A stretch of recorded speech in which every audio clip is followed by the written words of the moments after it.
Mä en tiedä, oliko se niinkään päätös vai semmoinen, mutta se jotenkin vaan pikkuhiljaa hiipi kaikkeen, mitä me tehtiin, että meidän pitää olla enemmän aikuisia, enemmän sitä ja tätä. Mä rupesin käyttää jotain neuleita ja tämmöistä ja mä olin ihan kuistilla itteni kanssa edelleen. Katon niitä kuvia jälkeenpäin silleen, että mikä toi on. No niin nyt ei ole enää slipaveri päällä.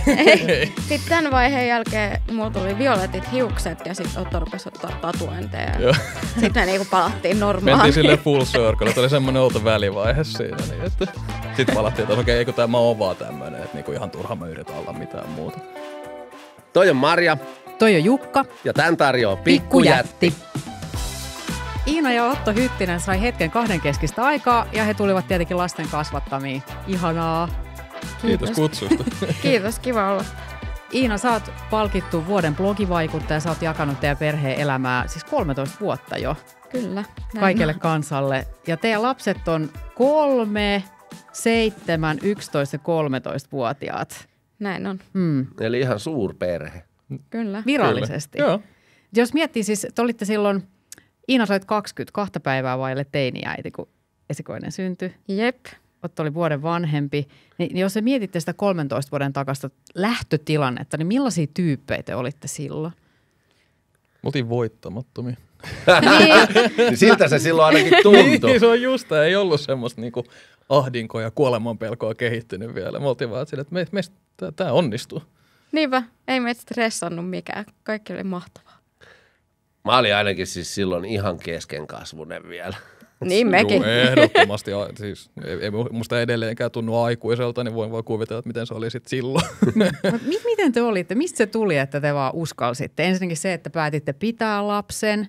Iinalle, sulle se oli heti selvää, että ei ole muut vaihtoehtoja. Vähän jännitti ehkä Oton. Joo, no se vaan. Mä ajattelin, että ei ole muuta vaihtoehtoa. Että mä oon aina halunnut äidiksi ja se tuntui oikealta. Ja mä ajattelin, että vaikka ottaisi ja jäiskään, niin mä haluan silti.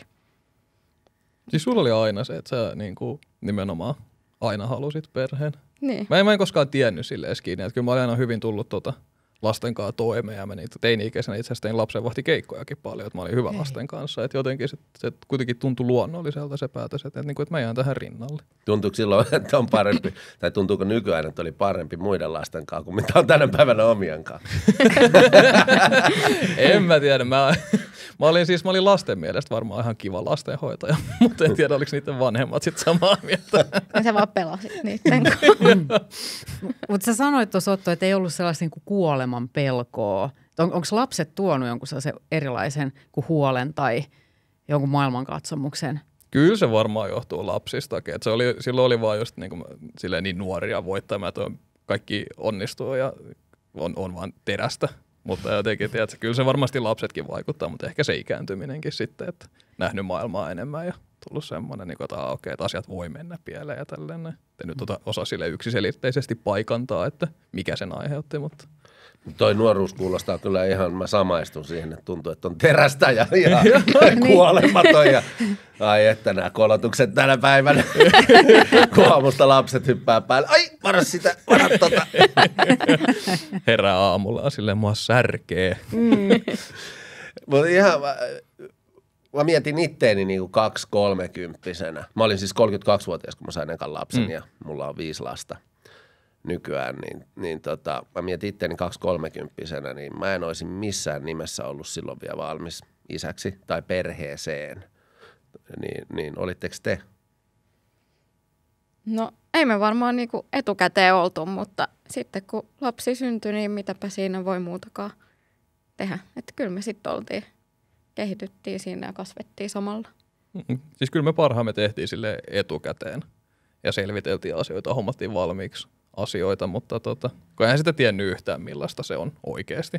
Se oli vaan just sitä ratsasti sillä omalla elämäntilanteella ja tälleen näin, mutta sitten en tiedä, kyllä mä muistan silloin, kun meidän esikoinen sitten syntyi. Sehän on nimenomaan aina tälleen ei-synnyttäjälle, niin se on vähän erilainen se kokemus, kun mun kropassahan ei tapahdu mitään muutoksia, mun sisällä ei kasva mitään, että se kaikki tapahtui siellä Iinan päässä ja tiedätkö, se on tosi hämmentävää, että niinku, sä tunnet ne potkut siitä läpi, mutta sit sä et oikein vielä tiedä, miten päin olla.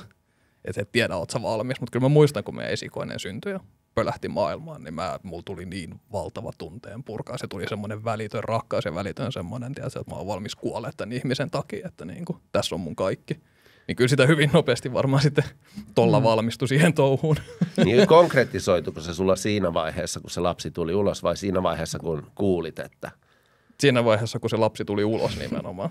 Niinku, kyllä mä ymmärsin silleen, että kun mä sain tietää, että Iina on raskaan, niin kyllä mä ymmärsin silleen, että se järjellä, että mitä tämä tarkoittaa, mutta se, että miltä se tuntuu ja mitä se oikeasti on, niin oli vasta sitten synnytyksessä. Te olitte siis kuitenkin todella nuoria, että siinä vähän joutuu kasvaa aikuiseksi yhdessä yössä. Niin miten te haitte sitä niin kuin aikuisen roolia, äidin ja isän roolia? Tuliko jotain ylilyöntejä? Musta tuntuu, että esikoisenkaan me ei haettu niinkään, mutta sitten kun toinen lapsi syntyi, niin sitten meillä tuli sellainen, että nyt meidän pitää olla jotenkin aikuisia ja semmoinen oikea vakavasti otettava perhe. Joo, se oli oliko se niin kuin päätös? Joo. Mä en tiedä, oliko se niinkään päätös vai semmoinen, mutta se jotenkin vaan pikkuhiljaa hiipi kaikkea, mitä me tehtiin, että meidän pitää olla enemmän aikuisia, enemmän sitä ja tätä. Mä rupesin käyttää jotain neuleita ja tämmöistä ja mä olin ihan kuistilla itteni kanssa edelleen. Katon niitä kuvia jälkeenpäin silleen, että mikä toi on. Siis neuleita? Joo, ja mä olin siis, Iinakin osti mulle joululahjaksi neuleja. Mä olin, että vau, tää on hieno neule. Sitten mulla oli iso kello. Ja... Kauluspaita. Joo, kauluspaitoikin käytiin. Niin ja semmoiset siistit. Siihensti sulla oli irokeesi, mutta sit sä leikkasit hiukset siististi. Yhtäkkiä se irokeesi pääinen punkrokkari, niin sit muuttui niinku slipoveri. Joo, ja mulla oli kotelomekko. Jotenkin sulosta. Kun se lapsi niin kun tajuaa sen vastuun, kun se vyöryy, niin sit tällaisen niin pienen ylilyönnin kautta niin palaa sitten takaisin. No mitä sitten kävi? Sitten jossain vaiheessa tajusitte, että... No niin nyt ei ole enää slipaveri päällä. Sitten tämän vaiheen jälkeen mulla tuli violetit hiukset ja sitten Otto rupesi ottaa tatuointeja.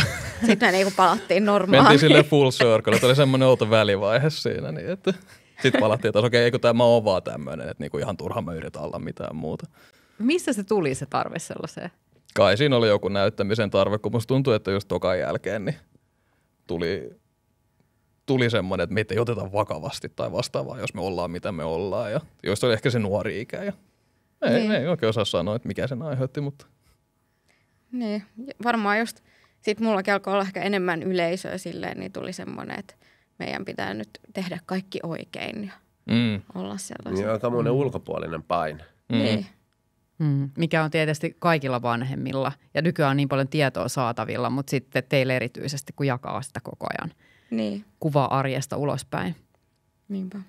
Nyt ei sitten enää kiinnosta. Sä Ottolla on siinä full handi ja viimeisimpän toi sun ihana kaulatatska. Joo, ei mä oon mieluummin oma itteni, kun yritän istua mihinkään muottiin, että se tekee mut onnelliseksi. Ja mä haluan näyttää samalla esimerkkiä lapsille, että sä voit olla ihan mitä sä haluat olla, että ei tarvi olla silleen niin kuin, tarvi kokea mitään ulkopuolista painetta, sitten tarvitsisi näyttää tai käyttäytyä jollain tietyllä tavalla. Kyllä mä saan kiinni tuosta, että tulee semmoinen jotenkin, että kun se on niin hirveä se, että teenhän kaiken oikein. Se on varmasti jotain biologista myös, että haluaa olla mahdollisimman hyvä vanhempi, niin sitten sitä niin alkaa ehkä kopioimaan jotain ulkopuolista ennen kuin se, että no niin, rauhoitu. Tämä on ihan fine.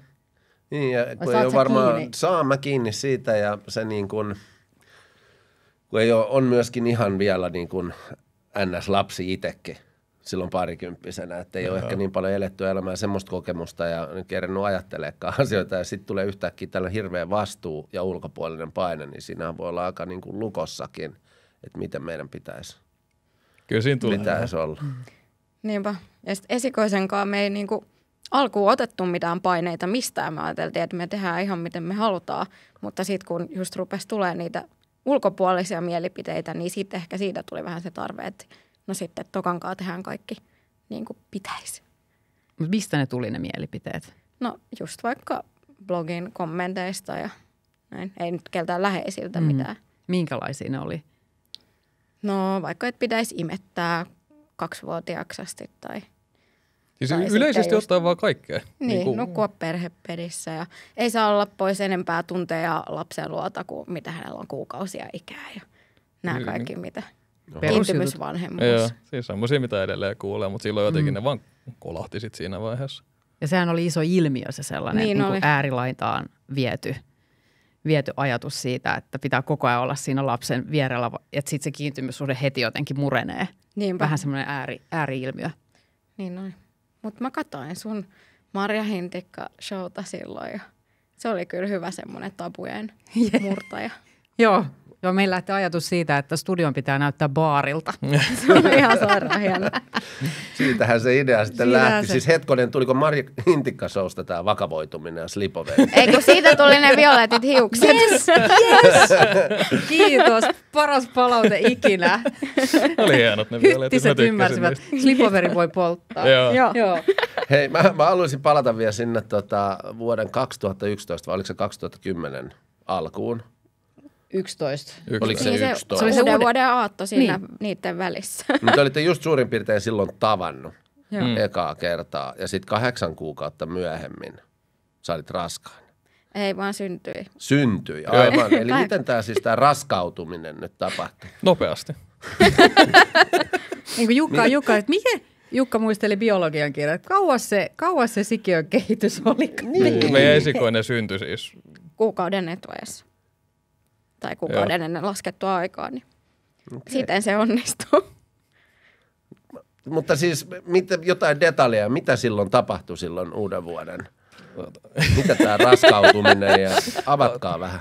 No siis tiedätkö, kun on kukkia ja mehiläisiä. Mutta siis silloin ihan te olitte tavannut ja silloin pistettiin lapsi alulle. Ei nyt ihan silloin, mutta hyvin nopeasti. Samassa kuussa aina. Joo. Ihan mahtavaa. Te olette tilastopoikkeama, se on myöskin teidän audiokirjan nimi. Joo. Ja kaikki on mennyt hyvin. On. Niinpä.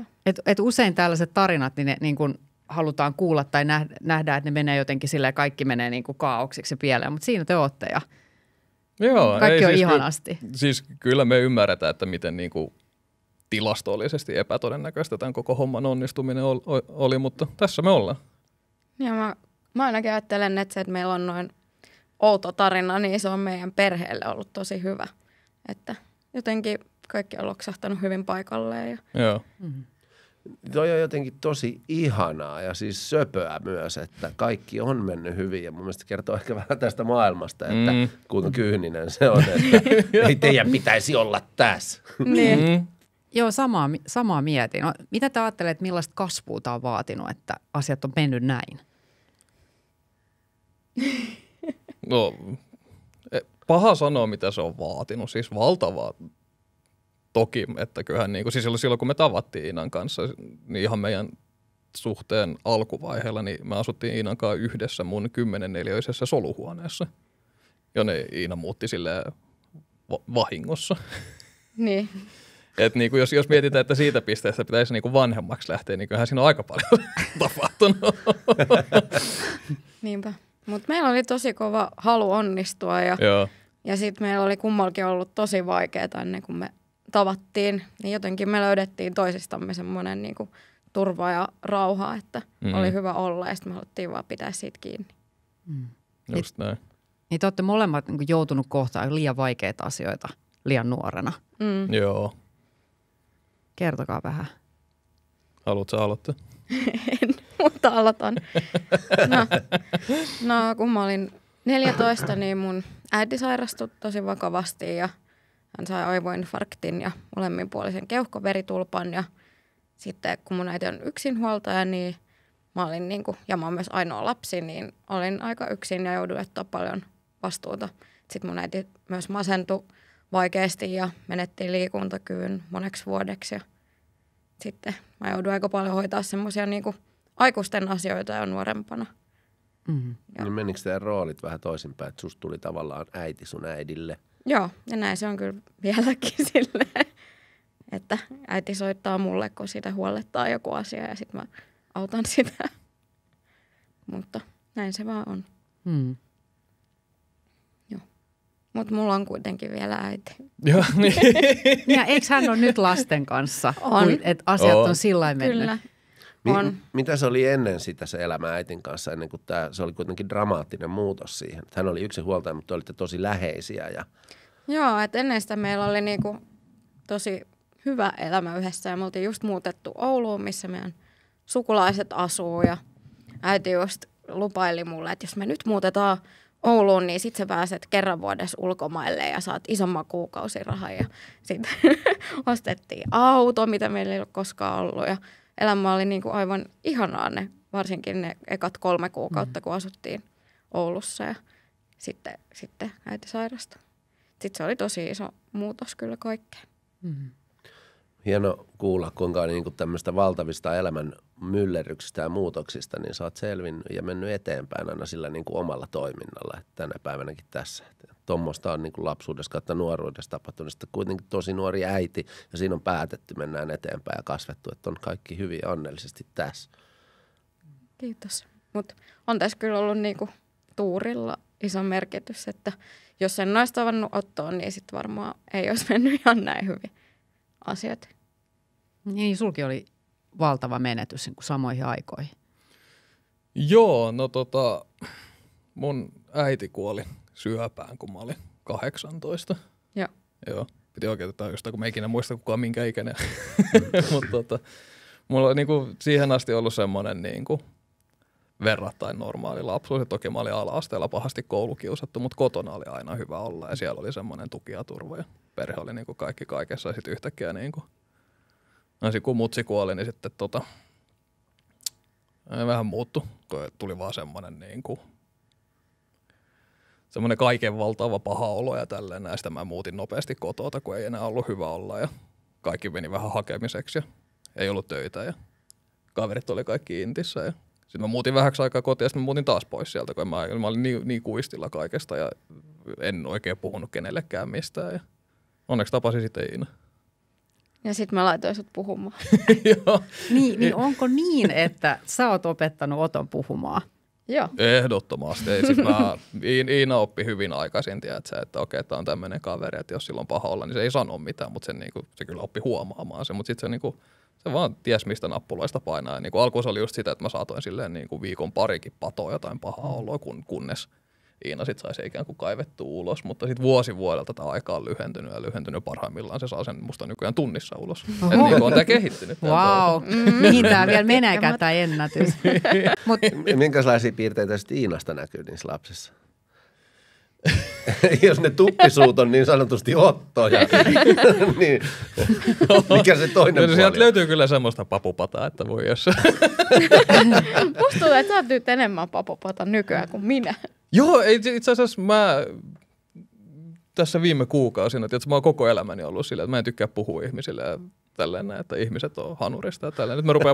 Nyt mä rupean ruvennut vaan small talkaa kaikkien ihmisten kanssa, että mä oikein hakeudun tilanteeseen, että mä pääsen juttelemaan ihmisille. Niin kuin nyt yhtäkkiä. Ihan yhtäkkiä, muutama kuukausi sitten. Mä oon vieläkin vähän shokissa, että miten tämä muutos nyt tapahtuu, mutta Iinan mielestä se on ihan viihdyttävää. Koska nyt ne lapset sitten kasvattanut. Se voi olla. Joo.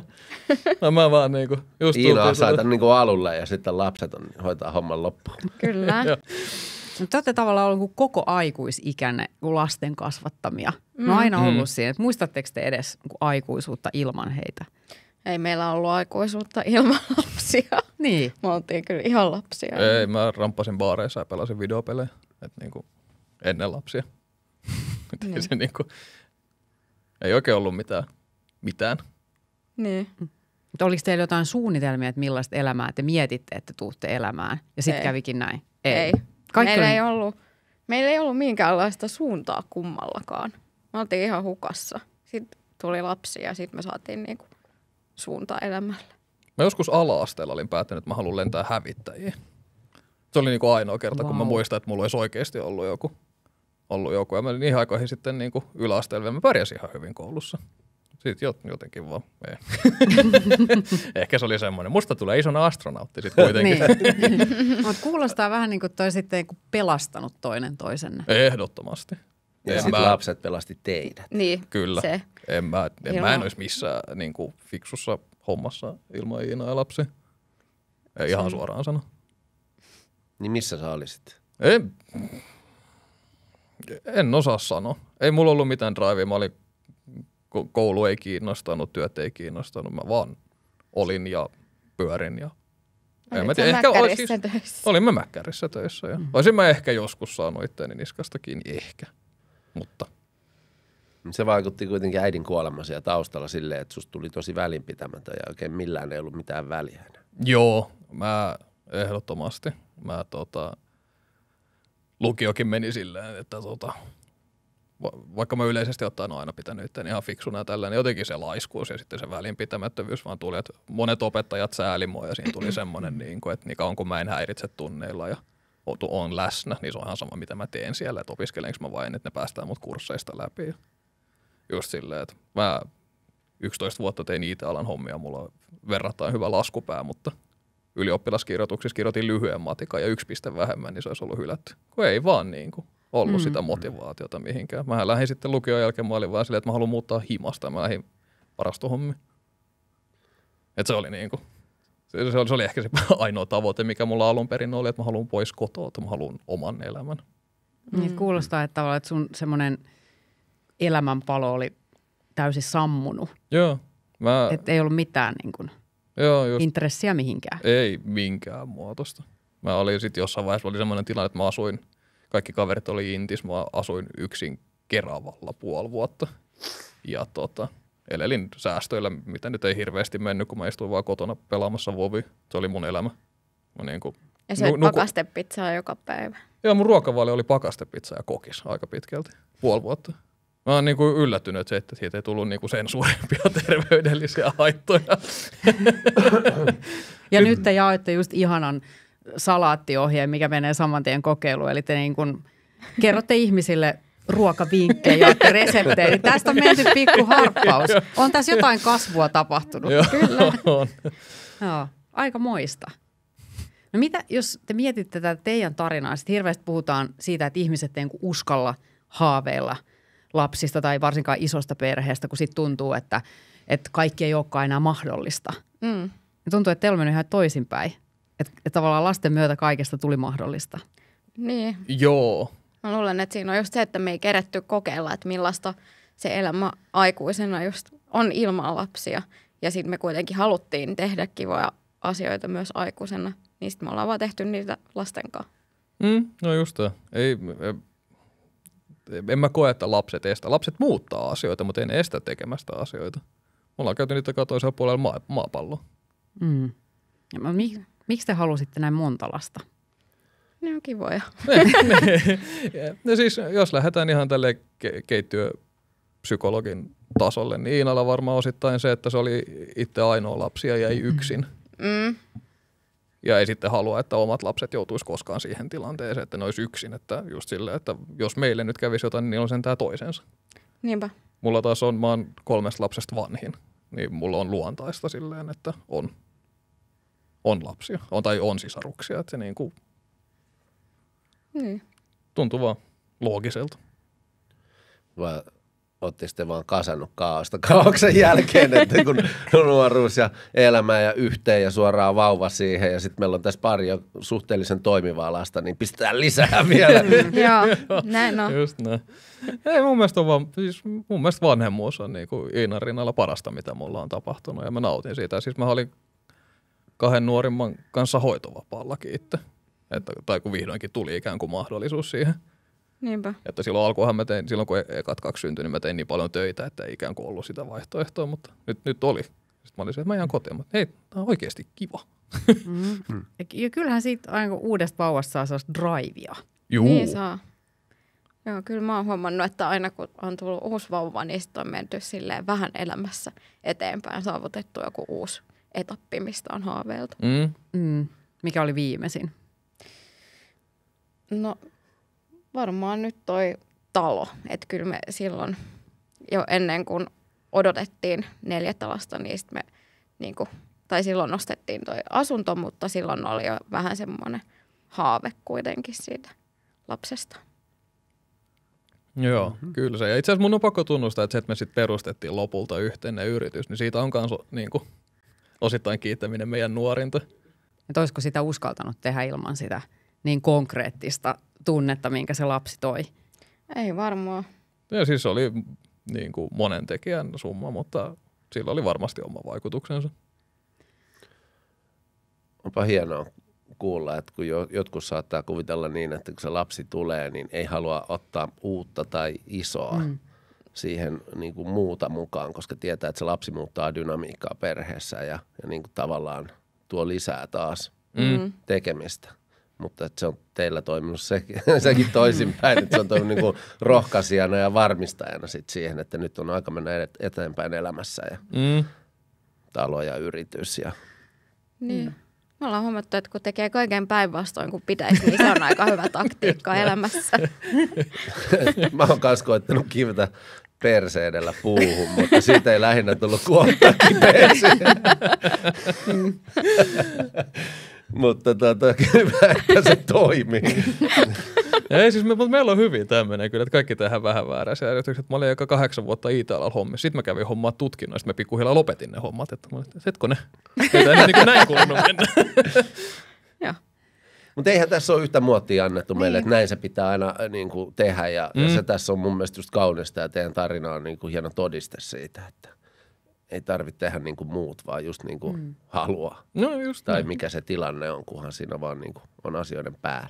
Niin kyllä se tuo sellaista niin kuin rohkeutta. Se on niin mullistava voimakas se pieni uusi ihminen, että siinä on niin kuin mahis heittää itsensäkin ihan uudelle raiteelle.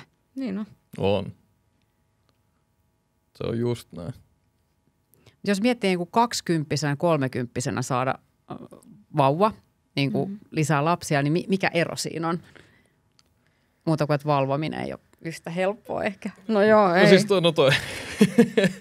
Ja Toihan se on se päällimmäinen, niin. joo, mutta se nyt on semmoinen ehkä vähän itsestäänselvä. Ja just esikoisen kanssa meillä oli niin helppoa, kun hän oli tosi hyvin nukkuva. Ja sitten me ajateltiin, että hän on hyvin nukkuva ja niin kuin hyvin tyytyväinen, koska me ollaan niin hyviä vanhempia. Ja sitten just se kuolemattomuus, niin. ajattelin, että tämä johtuu meistä. Ja sitten nämä myöhemmät lapset on opettanut sen, että kaikki ei johtunut meistä, vaan lapset ovat erilaisia. Joo, kyllä. Et se on niinku ollut se ero ainakin. Esikoinen oli semmoinen ansa. Nukku hyvin, söi hyvin, kaikki oli vaan niin jees. Ja se on semmoinen sisäänheittotuote. Että Niin, joo, tehkää lisää tätä. Joo, just näin. No miten se muuttui sitten toisen lapsen myötä? No hänen kanssa ei nukuttu niin paljon ja sitten just oli ne paineet, mistä puhuttiin, niin ehkä sitten just vaadittiin itseltämme niinku liikaa tai enemmän kuin olisi tarvinnut. Ja sitten silleen omalla toiminnallakin tavallaan tehtiin siitä vaikeampaa kuin tarttiskaan.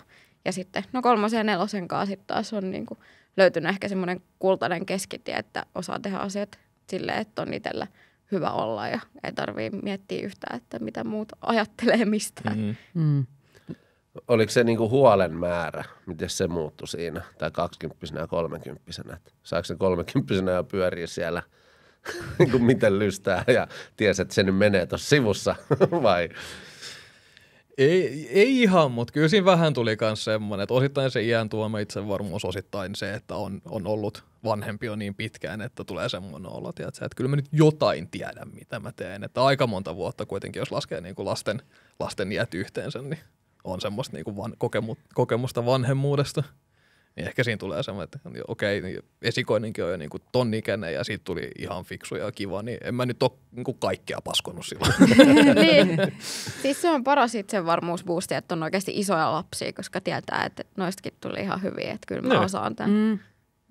Niin just, ettei jää niihin yksittäisiin vaikeisiin tilanteisiin. No just tämä. Koska on se niin kuin ensimmäisten lasten kohdalla, kun ne on pieniä, ja sitten ikään kuin koet, että sä teet jotain väärin ja sulla tulee semmoinen stressi siitä, että pilaanko mä nyt niiden elämän, että tuleeko niinku, mitä vaikutuksia täällä on myöhemmin. Niinku, ja siis nyt osaa antaa mitään konkreettista esimerkiksi. Se on pikkujuttu, että nukkuuko nämä liian vähän, onko nyt katsonut liikaa lastenohjelmia tai vastaavaa. Nyt kun on tommosia niinku esiteinä, niin se on silleen, nämä on ihan niinku cool.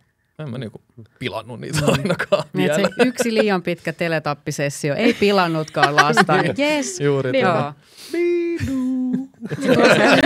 Tuo sellaista rauhaa. Niin. Joo. Niin asiat menee sillä mittasuhteisiin, että nyt kannattaako tähän niin kuin keskittyä. Just. Ja se on ihanaa. Oh. Ja mä en tiedä, olisiko päässyt sellaiseen ilman lapsia. Niin. Että osaa vaan jättää asiat niin kuin, että Se voi hyvin antaa olla, että ei olla. olisi. Joo. Antaa olla. Niin. Te puhuitte noista paineista, mitä tuli sen toisen lapsen kohdalla. Sitten kuitenkin jaatte someen tosi paljon sisältöä perheestä. Mä oon päättänyt, että mä en näytä lasten kasvoja. Kasvoja koskaan missään julkisesti. Te olette tehnyt saman ratkaisun. Joo, se on tullut ehkä, tai myöhemmin, että ei me nuorempana silloin, kun on vaikka aloittanut ja ei me oltu ketään, eikä ajateltu, että kukaan katsoo edes sillänsä mitään, niin ei se silloin me vaan näytettiin. Ja silloin oli ehkä enemmän niin kuin tavallistakin näyttää. Mutta sitten kun yleisöt on kasvanut ja me oltiin muutama vuosi sitten mukana TV-ohjelmassa, niin silloin mä päätin, että koska mä en pysty mitenkään hallitsemaan sitä, että kuka sen TV-ohjelman näkee ja ketkä tulee sen jälkeen mun seuraajaksi, niin mä päätin, että siinä kohtaa niin kuin laitetaan. Tai me päätettiin. Joo. Että sitten laitettiin piiloon. Millaisia paineita se some tuo niin kuin tänä päivänä? No musta tuntuu, että tänä päivänä ei oikeastaan enää tule mitään paineita. Että varmaan se, kun ikää on enemmän ja on niin monta lasta, niin sitten aika harva enää ajattelee, että niin kuin tulisi antamaan vaikka jotain neuvoja mulle mistään asiasta, mitä sitten taas vaikka 10 vuotta sitten tuli joka päivä. Niin silleen varhaiset parikymppiset 2 lapsen kanssa, niin kyllähän siinä moni ajattelee, että hän ei tiedä mistään mitään, eikä me varmaan tiedettykään, mutta... niin. Mutta teille jotenkin toi koko vanhemmuus, toi perhe, se tuntuu olevan niin sellaista orgaanista, että asiat vaan soljuu, ne tapahtuu omalla painollaan. Niin mihin se perustuu? Miten te teette ton? Kato, nyt ollaan tultu tää rundi, että teiltä kysytäänkin neuvoja. Ihanaa. Varmaan siihen, että me ollaan vaan itse kasvettu just lasten mukana, että kaikki on vaan mennyt just omalla painollaan. Ei siis kyllähän se on vähän vaan se, että pitää vaan luottaa itteensä ja antaa asioiden mennä omalla painollaan. Niinpä. Joo. No miten semmoinen kun asioiden sietäminen on kehittynyt tässä lasten myötä? Kun on tullut, ensin oli helppo, sitten tuli se toisen kanssa hankalampaa, niin mitä te ajattelette tästä? Tuo on hyvä ja vaikea kysymys. Kyllä siis, kyllähän siinä täytyy kaikkea oppia sietämään. Että kun on 4 lasta, niin kyllä siellä on sotkua, kyllä siellä on mekkalaa. Kyllä meidän lapset kinastelee keskenään, että ei ne ole mitään niin kuin yli-ihmisiä siinä mielessä, että ne olisi jotenkin, että eivät tappe, ne on ihan normaaleja lapsia. Niin kyllä siinä on aina vähän semmoinen, että oikein välillä on kaaosta ja mekkalaa ja pitää vaan olla silleen, että tämä on tätä elämää. Ei se niin kuin... Tuohon tuli mieleen, että mä luulen, että mä oon niinku vaatinut meidän vanhemmilta lapsilta niinku pienenä parempia käytöstapoja kuin sitten nykyään meidän niinku 2 nuorimmalta. Et mä oon ollut varmaan aika silleen vaativa, että on pitänyt aina käyttäytyä tosi hyvin. Ja sitten ehkä nyt musta on tullut tossa, niinku, että on paljon armollisempi ja siedän enemmän. Niinku, että ei kotona välttämättä, mutta että julkisesti on vaatinut semmoista tip-top-käytöstä. Toi muuten kuulostaa tutulta. Että sä oot niinku lepsuuntunut. Niin. On joo. Niinpä. Onko se hyvä juttu? No, ei varmaan kaikkien mielestä. Mun mielestä se on ihan hyvä juttu. Et mistä se johtuu, osaatko sanoa? No varmaan sekä siitä, että niin kun just ei tule otettua enää niitä paineita samalla tavalla, mutta myös se, että lapset on erilaisia persoonia ja sitten tieto on niin kuin myös lisääntynyt, että ymmärtää ehkä paremmin sitä, että miten lapsi ajattelee ja minkälaisia asioita lapsi pystyy niin kuin tai niin kuin millaisia sääntöjä vaikka missäkin iässä pystyy lapsi edes noudattamaan. Niin sitä tajuu kuin pieniin ja sitten kuitenkin on. Niin. Esikoiset odottaa. Mä oon itse esikoinen, niin mulla on auennut tää, että miten turhan paljon siltä odottaakaan siltä esikoiselta. Jep. Joo, siis itsekin esikoisena niin samaistun hyvin vahvasti tuohon sitä. Esikoiset aina semmoisia tienraivaajia. Ja mä vein siis mun niinku esikoisen joskus 8-kuisen ekan kerran tyyli parturiin. Sille mitä? Sitten sillä oli semmoinen niinku pikkutakki niinku juhlissa. Niinku, tää on yksi asia, minkä itse on, missä olen kasvanut. Mä en siis, jos on juhlat, me kaikki tiedetään, että hyvät juhlat ei synny siitä, että kaikilla on hienot vaatteet. Niinpä. Mä oon täysin luopunut siitä, että lasten pitäisi pukeutua juhliin. Mä oon niin kun ne lähdöt on ison perheen kanssa. Tuleeko ne siis alasti? No ne voi tulla. Mutta jos jotkut vaatteet, ne saa laittaa, niin kuin useimmiten se lempipaita on likaisen, mä laitan vaan ihan sama. Että mä en niin kuin, mä en piittaa siitä. Tärkeintä on se, että me päästään hyvällä fiiliksellä juhliin, kuin se, että mä tappelen sieltä, että laittaako ne jonkun slipoverin. Joo, ei siis toi ihan jostain. Ei slipoveri. Tällaisista käytännön asioista, kun päästään irti, niin elämä on paljon ihanampaa. Kyllä. Ja just se, että tunnistaa, että tämä niinku kertoo mun sellaisesta epävarmuudesta ja jostain, että mä haluan, niinku, että kaikki on tässä täydellisesti ja sitten mennään, että se on mun juttu. Se ei liity siihen lapseen mitenkään. Ei niitä kiinnosta. Ei lapset katsele toisen, jaha, tuolla on nyt Pasila Armaanin pikkutappio. Ei ne niinku yhtään seuraa sitä ja eihän lapset katso, että onko kaverin kotona sotkusta. Ei kato. Ei ne katso edes, että onko omassa huoneessa välillä sotkusta, kun ne kutsuu kaverin kylään. Miten te ajattelette, että olette kasvattanut omia vanhempianne?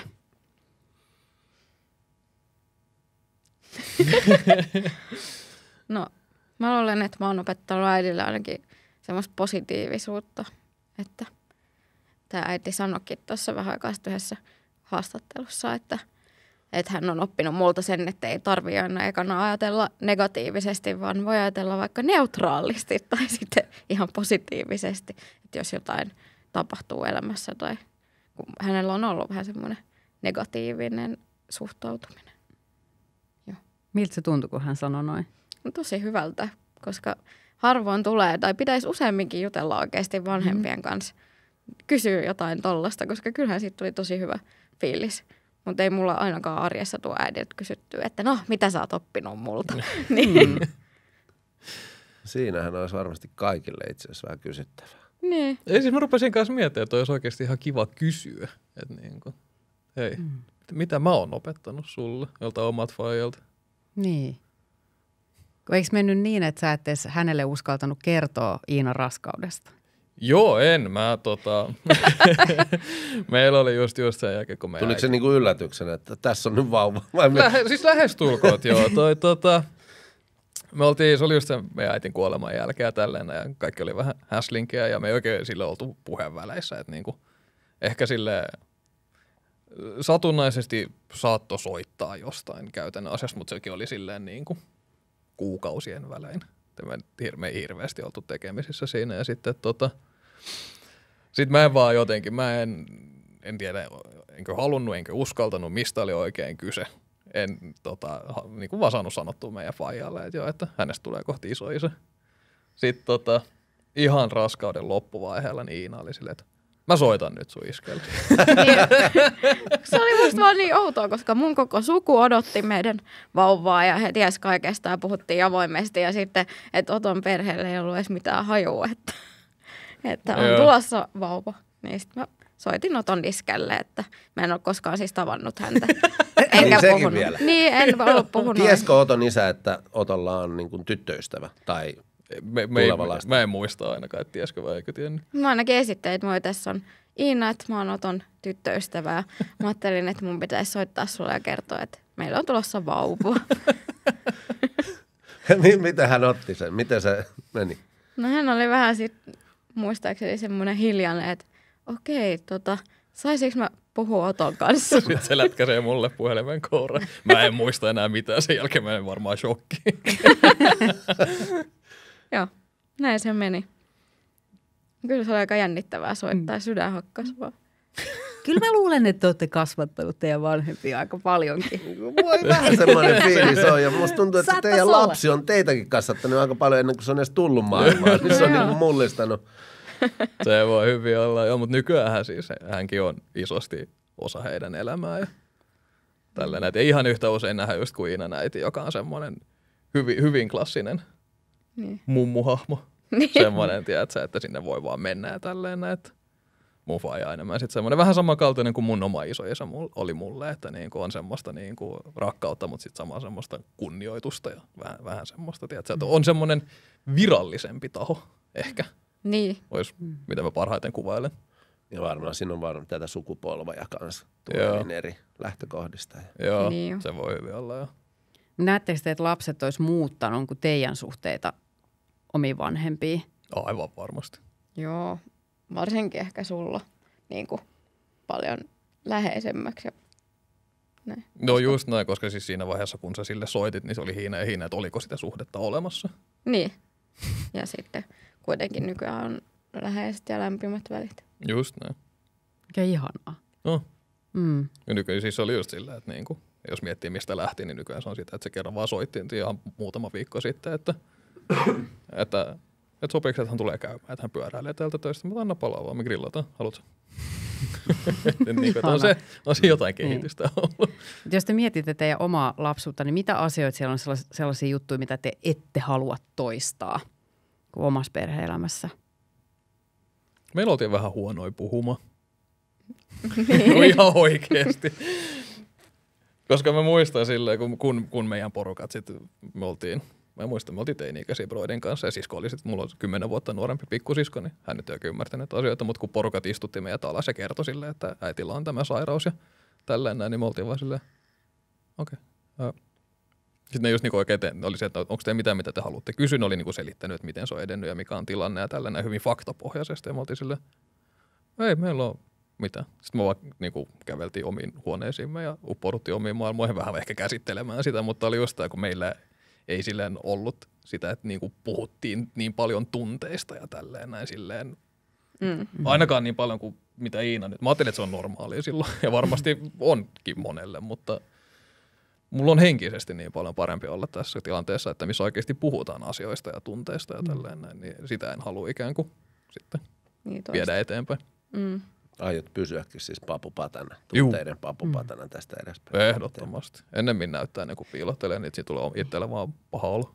Onko siinä pitänyt ainakin tietoisesti kasvaa, että nyt mä vaan päätän kertoa, miltä musta tuntuu?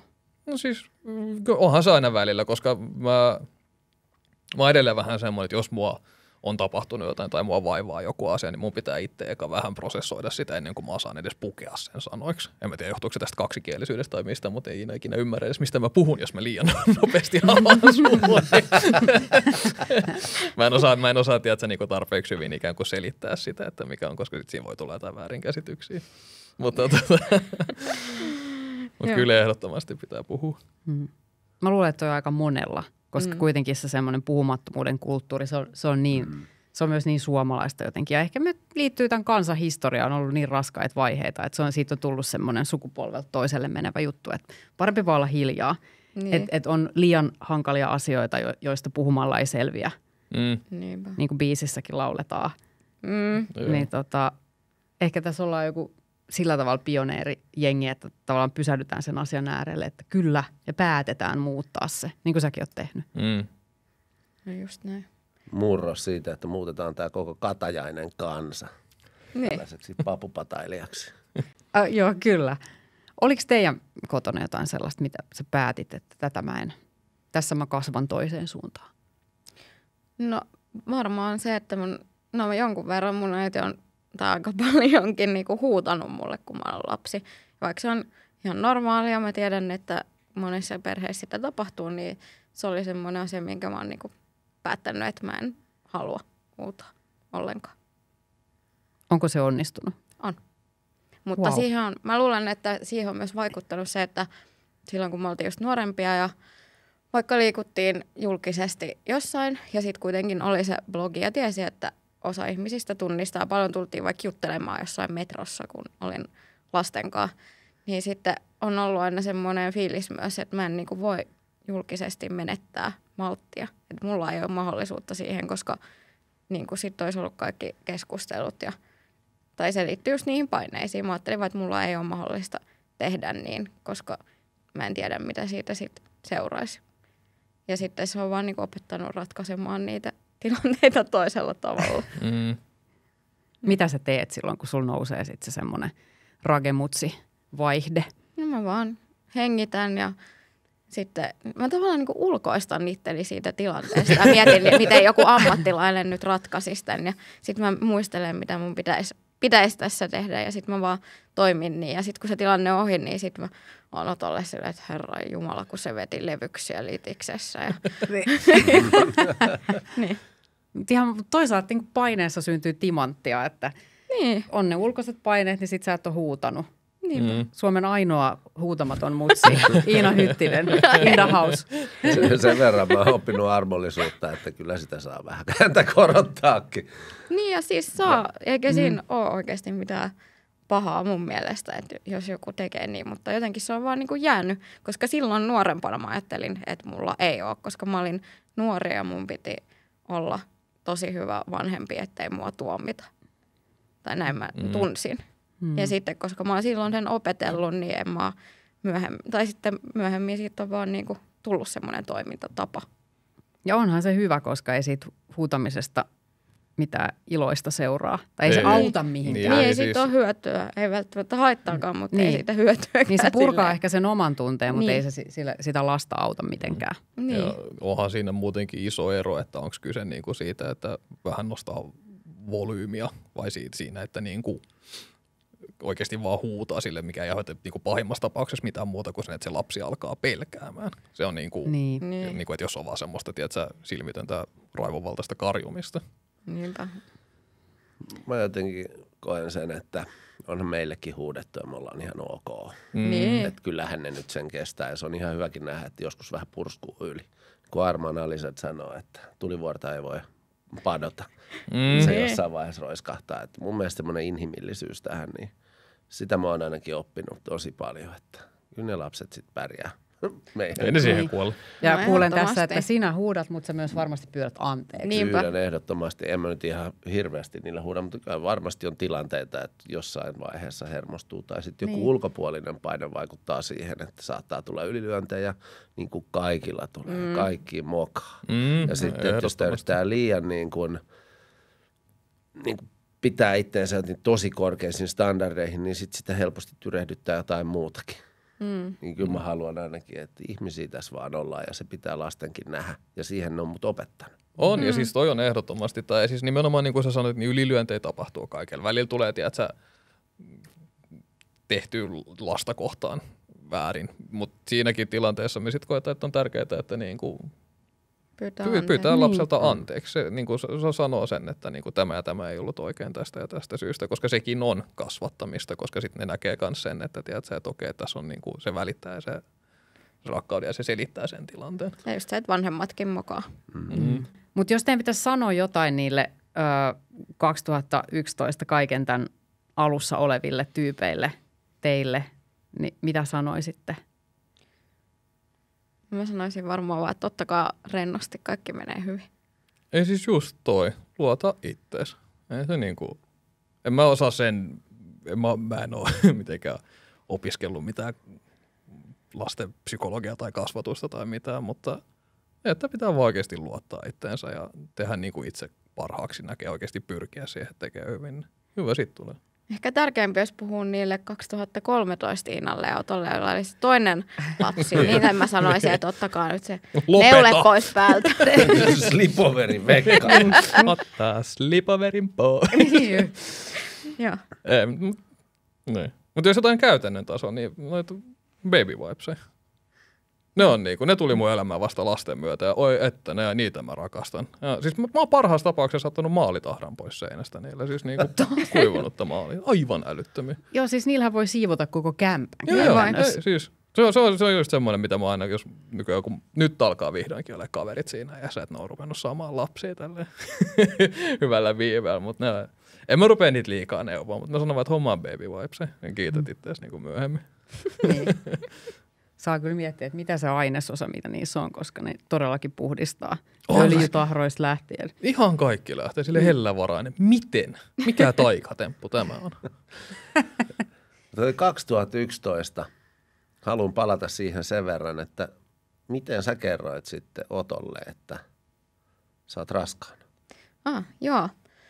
Mä olin mun kaverin luona yökylässä ja sitten olin tehnyt raskaustestin ja heti sen testin jälkeen mä soitin Otolle ja mua jännitti ihan hirveästi ja sitten mä sanoin, että se oli positiivinen, että mä oon raskaana ja sitten Otto oli silleen, että sori mä en pysty nyt puhua oikein. Sitten se laittoi luuriin kiinni.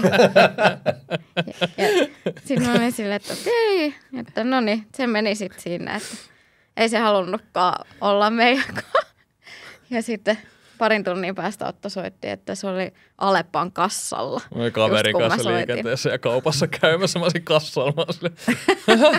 Mutta olit sen kassalle siis 2 tuntia sitten näin. Ja se meni kotiin prosessoimaan tätä kaikkea. Pysähdyit siihen. Tässä simulaatiossa Toi tuli oli joku mut- glitch. Hyvä huomio. Mä en ole aiemmin pysähtynyt miettimään, että miksi sulla kesti niin kauan soittaa mulle. Ei siis mä olin, kato kaveri oli tullut mun luokse kyllä ja mä odotin vaan sitten, että tulee semmoinen hyvä sauma, että mä oikeasti pystyn puhumaan ilman, että mulla on tiedätkö, joku ulkopuolinen siinä vieressä kuuntelemassa silleen, mitä Otto tehnyt? Ja millainen se puhelu sitten oli, kun sä soitit takaisin?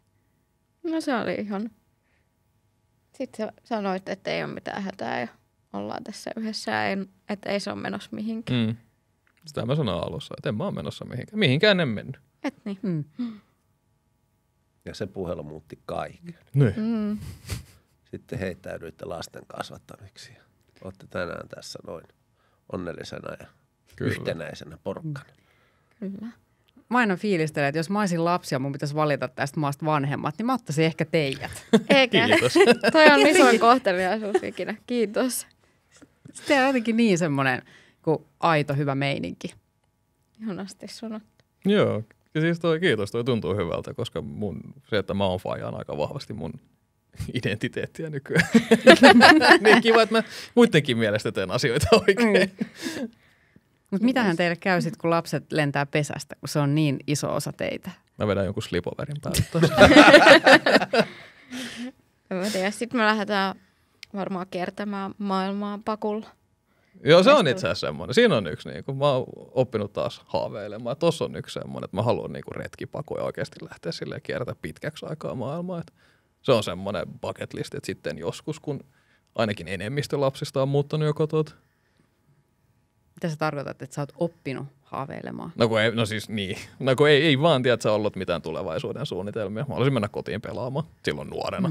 Silloin. Nykyään on semmoinen, että elämässä voi niinku haaveilla ja pyrkiä tekemään jotain. Et mulla oli jotenkin nuorena semmoinen vahva semmoinen, että en tiedä, tuuks mä koskaan elää vanhaksi. Kun ei vaan niinku, ei ollut suunnitelmia. Että kiinnostaako mua edes. Live fast, die young. Sä sanoit vielä silloin alussa, kun me oltiin yhdessä, että sä et aio elää vanhaksi. Ja sitten mä sanoin, että mä en aio ikinä kuolla, että mä aion olla 150 vuotta. Mä otin outo kontrasti tässä, mutta tämä ajoista näyttää vaan, kuinka paljon oikeasti oli käsittelemätöntä asiaa silloin elämässä.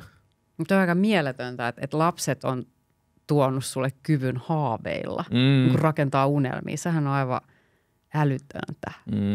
Ja se on kyllä iso asia siinä, että pystyy edes olla onnellinen, että voi niinku oikeasti haaveilla ja on jotain asioita, mitä kohti pyrkii elämässä. Joo. Mikä teillä on niinku päällimmäisen niinku tunnetasolla? Mikä on niinku kaikkein mahtavinta, mitä ne lapset on teille tuonut? Se rakkauden määrä. Semmoinen niinku. Joo, rakkaus ja semmoinen just hetkessä eläminen tosi klassikko, mutta oikeasti se, että joka päivä niiden kanssa on kyllä jotain hyvää siinä päivässä, mitä voi muistella jälkeenpäin. Ja että ei jaksa keskittyä, että jos on tapahtunut jotain ikäviä asioita päivässä, niin en mä niitä niinku illan päätteeksi mieti, että no olipa paskoja noikin hetket, vaan sitten niinku miettii, että olipa hauskaa, kun se sanoi jonkun hauskan jutun tai. Joo, toi just toi. Turha niitä ajada vatvomaan, ei se niinku. Niin. Ei saa auta mitään. Mutta osaa pysähtyä niihin onnenhetkiin. Niin.